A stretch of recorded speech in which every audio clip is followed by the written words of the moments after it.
Hello everyone, I'm JG and welcome back to Music Forever, where today I'm bringing you guys a brand new track review video. I'm going to be talking about some new recently released songs I happen to hear and have some opinions on. The first three tracks I want to talk about here today, while not by the same artist, are kind of connected together as these three tracks that come from Green Day, Weezer, and Fall Out Boy were recently released in addition to these three bands announcing a tour together.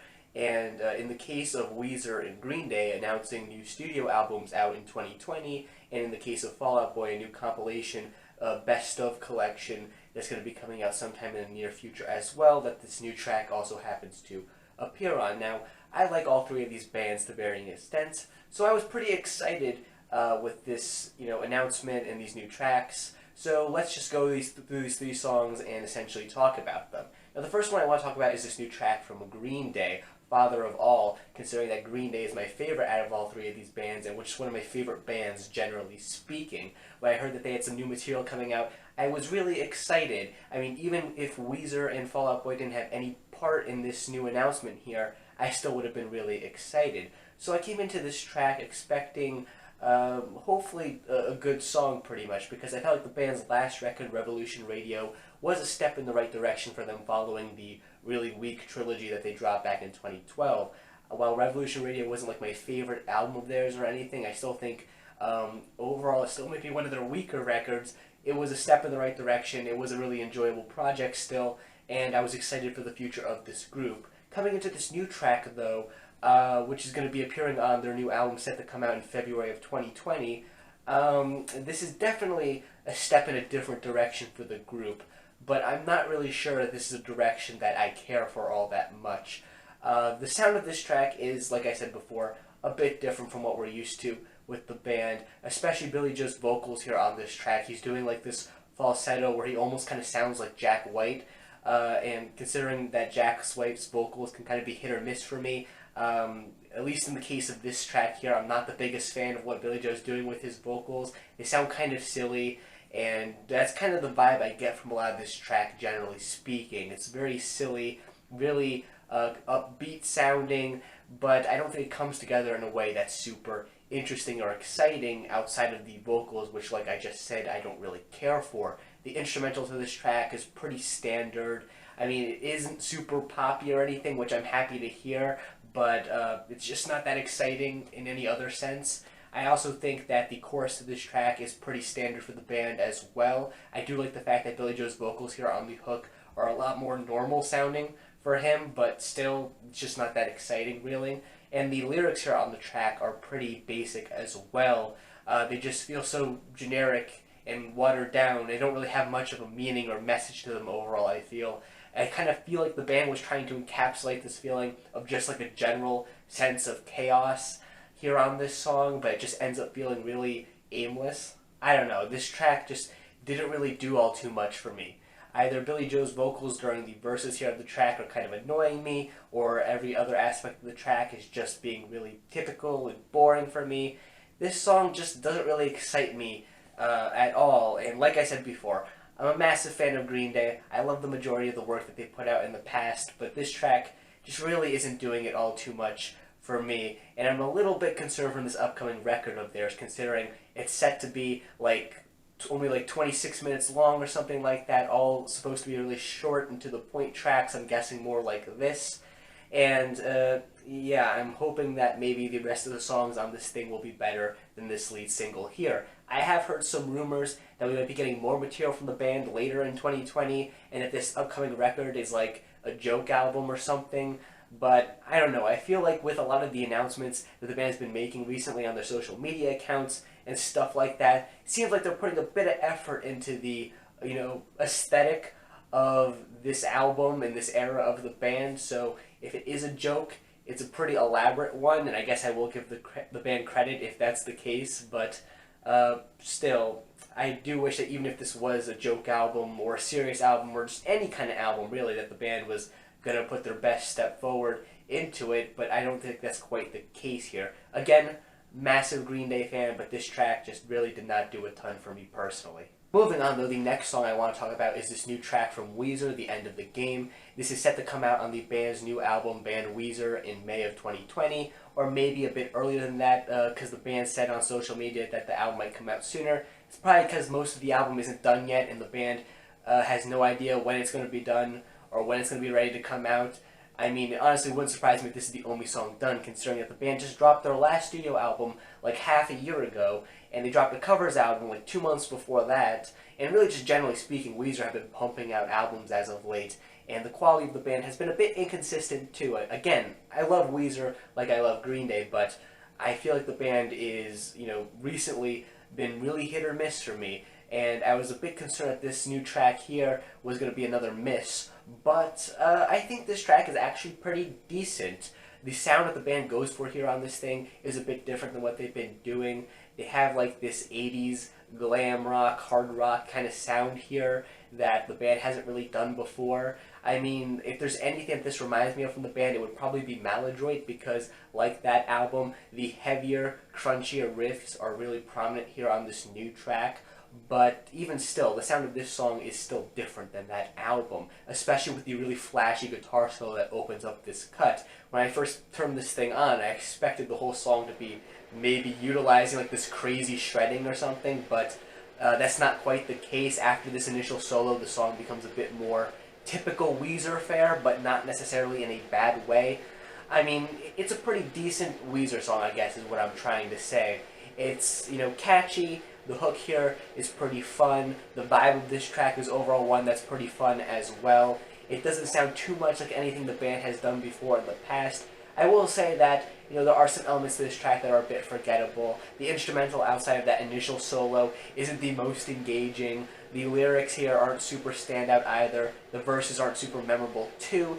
But I still think there's more good in this track than there is bad. And I think for Weezer fans, I guess you're kind of used to the inconsistency at this point, not only in quality from this band, but just in sound as well. So I really can't predict whether or not you'll enjoy this thing. I guess if you like Maladroit, if you like the sound of that record, you might like this thing as well. That's probably the closest comparison I can make once again for what this track sounds like. But I was pleasantly surprised by that thing, especially since, it still seems that this new album of theirs is so far off that who knows what will happen between now and then.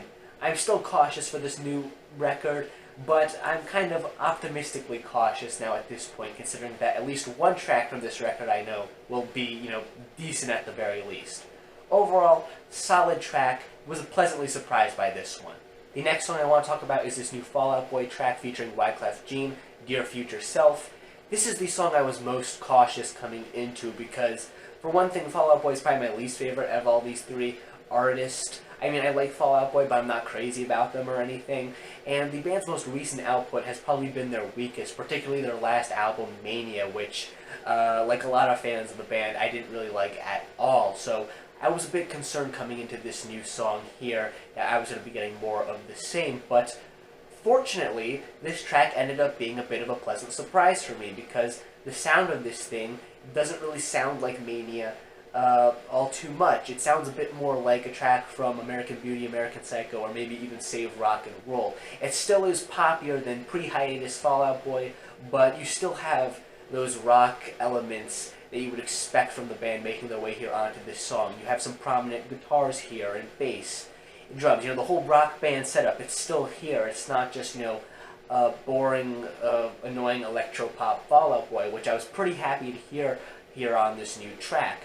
I will say that while I was pleasantly surprised by this song, it's not the most, outstanding thing the band has ever done. In fact, I'd say that this track overall is quite average, but given the quality that Mania was at, I'm still, quite happy with what I got here in an odd way. I will say that the hook on this track is really catchy, really fun. Once again, it reminds me a lot of something off of, like, American Beauty, American Psycho. However, one thing I do like about this track in comparison to a lot of the songs on that record is that the production here sounds a lot less obnoxious and loud, really. I mean, it's still pretty loud in a sense, but it's not quite as bad as it was on that record, and I do appreciate that aspect of this track as well. Though outside of these elements of the song, a lot of the rest of the track just doesn't excite me a ton, necessarily. The instrumental, while I'm happy that they bring more rock elements into things, again, it's not the most exciting or riveting instrumental the band has ever penned or anything. Wyclef Jean's contributions to the track are fine. I don't really have too much to say about them. They're there. They serve their purpose, but I don't think they're really great or bad. They're just kind of middle of the road, really. The verses here are pretty mediocre. All the performance here are, for the most part, pretty mediocre as well, except for the chorus, which, like I said, I really liked.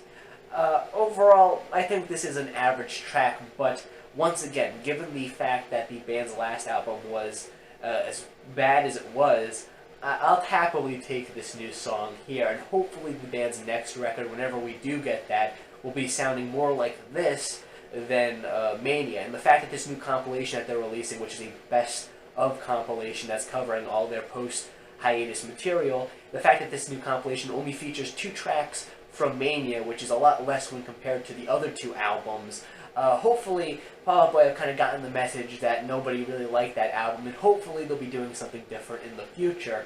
And essentially, I want more of this, less Mania.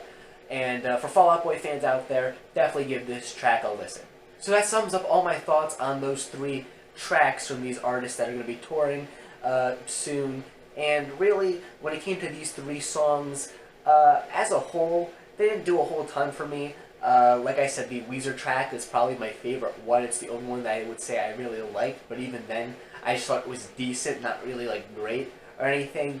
And I was thoroughly disappointed by Green Day's contribution to this collection of tracks, too, which, was especially disappointing for me because, like I said, Green Day's my favorite artist out of all of the ones here.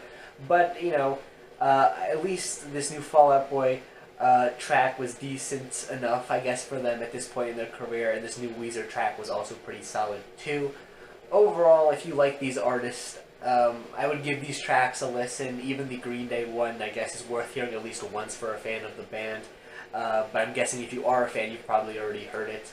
Yeah, overall, I guess I'm going to have to wait a bit longer to see how these upcoming records from these 2 artists that are going to be dropping them sound. But based on these tracks, it's going to be interesting, I'll say that much. 2020 already has some projects that are going to interest me to some extent, to say the least. Moving on, though, we do have some other songs I want to talk about here today.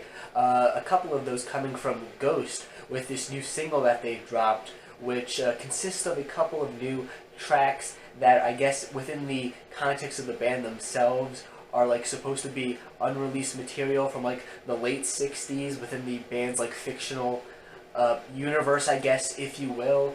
Kind of interesting concept. And I think that the execution here on these 2 songs is pretty solid, as I think they're both really enjoyable songs, all things considered. They definitely sound a bit more modern, in a sense, than something I would hear coming straight out of like the late 60s, but I can kind of overlook it when the quality of the songs are as high as they are here with these couple of tracks. Both of these songs feature this poppy approach to the band's sound that kind of sounds like a late 60s, early 70s kind of hard rock, proto-metal band with a happy dose of psychedelic influence as well. I mean, just look at the artwork for this single and tell me that you didn't expect some more psychedelic sounding elements here. They definitely show up, and I think that the end result are a couple of tracks that I guess in a sense fit in pretty nicely with the sound that the band was toying around with on their last album, because much like a lot of the songs on that last album, the couple of tracks here are probably some of the poppiest the band has made yet, but at the same time, these 2 tracks have a vibe of their own that is something a bit new as well, and something else to sink your teeth into. It's not like leftovers necessarily from their last project, and I like that. I think the instrumentals to both of these songs are really solid. I think that some of the solos that pop up here are really enjoyable, as are some of the riffs. I think the vocals here work really nicely too, especially during the hooks of these tracks that are really, really catchy, which is something that I think Ghost have always pulled off really nicely, and I'm happy that the band has kind of embraced the pop side of themselves here on these couple of tracks, because it's a side of them that I think they tend to do nicely when they don't make it super cheesy or overblown. And on these couple of tracks, while, the lyrics are kind of campy and fun in your typical Ghost sense, I wouldn't say they're quite as, cheesy as some of the cuts, say, off their last record, which just kind of crossed the line between campy and corny for me a bit too much. Overall, I think that these couple of tracks are really solid Ghost songs. Not some of the best necessarily the band has ever penned or anything, but still really enjoyable tracks nevertheless. And like I said, I like the fact that these songs have a bit of a unique sound to them compared to what the band has done in the past. And, you know, maybe they'll drop something like this in the future. The fact that they kind of bundled these two tracks together under this guise of having been recorded back in the late 60s kind of makes me think that we won't hear more exactly like this on their next album or something, unless they're gonna, you know, like market their next album as like a lost album from like the late 60s or something, which I doubt they'll do, but that would still be kind of cool. Overall, yeah, good songs. Check them out if you're a fan of rock, metal, and especially Ghost. And finally, the last track I want to talk about here today comes from Clipping, featuring Benny the Butcher, Elcamino, and the Rita, titled La Mala Ordina. Hopefully I'm pronouncing that correctly. I like the first single that the band dropped from their upcoming record, and I think that this new track here might be even better than their last single, and I really love the vibe that the band has been playing around with here on these past couple of tracks. This very nightmarish, dark, Halloween-esque sound that I think will fit in really nicely when this album is set to drop in October around Halloween time. Once again, you have this really dark, grimy sounding beat that sounds kind of like a cross between the noisier sounds that the band has played around with in the past and the soundtrack to something that you would hear in a horror movie. I think it makes for a really great crossing of sounds, unlike something that I've ever really heard explored in length by any artist previously, and I'm excited to see this sound fully developed on this new album in the future. I think all of the verses here on this track absolutely kill it. I love the aggression that's brought here on this track. I love the lyrics here that once again have a very horrific feel to them as well, with a lot of the imagery that's brought up here, a lot of the just violent, graphic topics being talked about. And I love the outro to this track as well, which is essentially this just very noisy, harsh wall of noise that is certainly interesting, and I'm wondering how this is going to play into the overall flow of this new record of theirs. Overall, though, I just think that the ending to this track is one that's really creative and exciting. It's like the perfect blend of the kind of glitchier, noisier sounds that the band has experimented with and the darker, Halloween-like tone that the album that they're going to be dropping seems to be going for.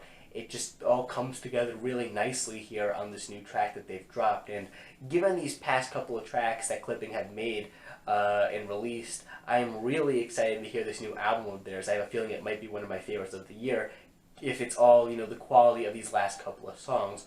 Overall, if you're a hip-hop fan, you definitely need to check this track out. But with that said, that concludes this week's track review. If you guys happen to have any opinions on these songs different than my own, that's perfectly fine. In fact, feel free to leave them in the comment section down below. And while you're down there, make sure you also leave a like on the video and subscribe to the channel for more music-related content. Things like album reviews, track reviews, things of that sort. If you enjoy that kind of content, make sure you subscribe, especially if you want to see me review the new upcoming records from some of the artists I talked about here today, like Clipping, and Green Day, and Weezer. Whenever those albums drop, I will certainly be covering them, so make sure you subscribe to see those reviews. Thank you guys once again, and stay golden.